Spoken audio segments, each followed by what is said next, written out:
Each Kindness by Jacqueline Woodson, illustrated by E.B. Lewis.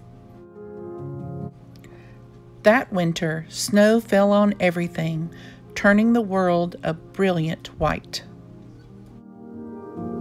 One morning, as we settled into our seats, the classroom door opened and the principal came in.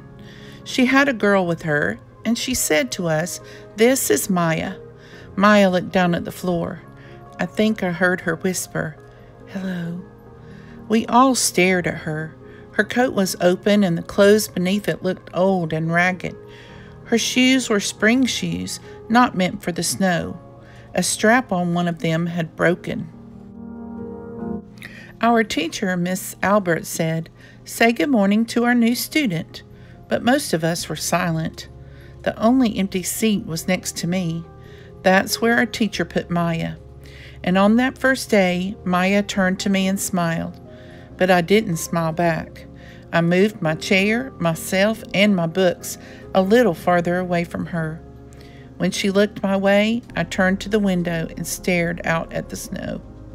And every day after that, when Maya came into the classroom, I looked away and didn't smile back. My best friends that year were Kendra and Sophie. At lunchtime, we walked around the schoolyard, our fingers laced together, whispering secrets into each other's ears.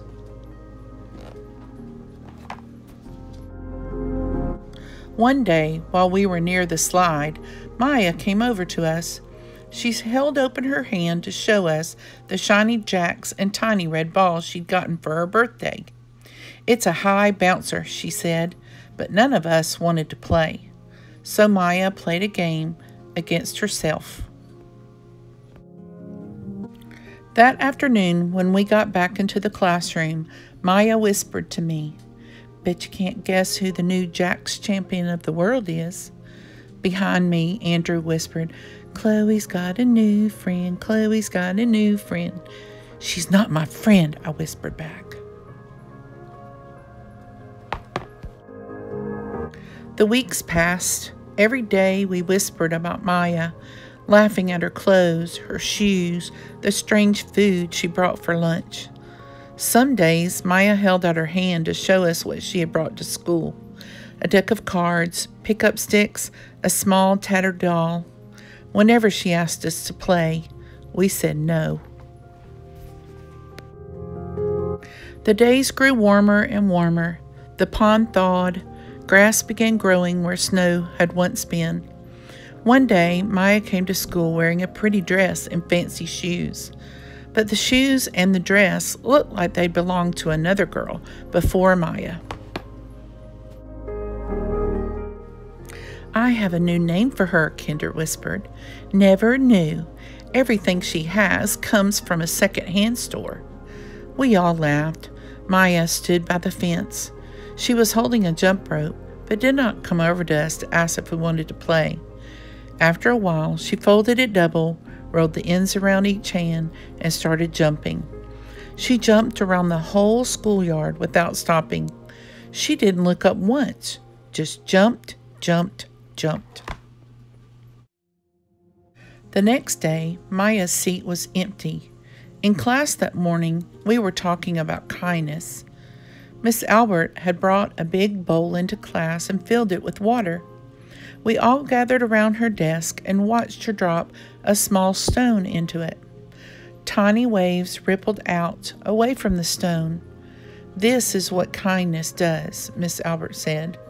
"Each little thing we do goes out like a ripple into the world." Then Miss Albert let us each drop the stone in as we told her what kind things we had done. Joseph had held the door for his grandmother. Kendra helped change her baby brother's diaper. Even mean old Andrew had done something. "I carried teacher's books up the stairs," he said. Miss Albert said it was true. I stood there holding Miss Albert's rock in my hand, silent. "Even small things count," Miss Albert said gently. But I couldn't think of anything and passed the stone on. Maya didn't come to school the next day or the day after that.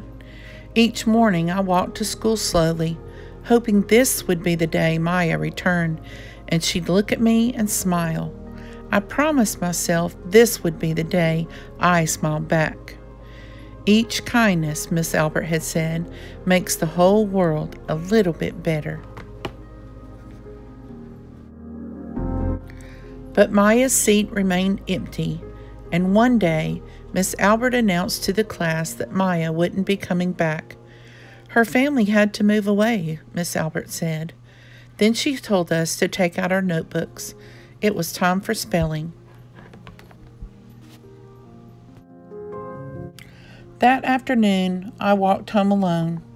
When I reached the pond, my throat filled with all the things I wished I would have said to Maya, each kindness I had never shown. I threw small stones into it over and over, watching the way the water rippled out and away,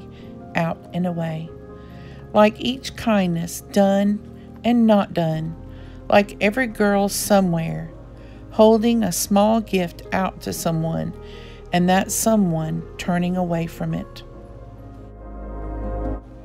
I watched the water ripple as the sun set through the maples, and the chance of a kindness with Maya became more and more forever gone.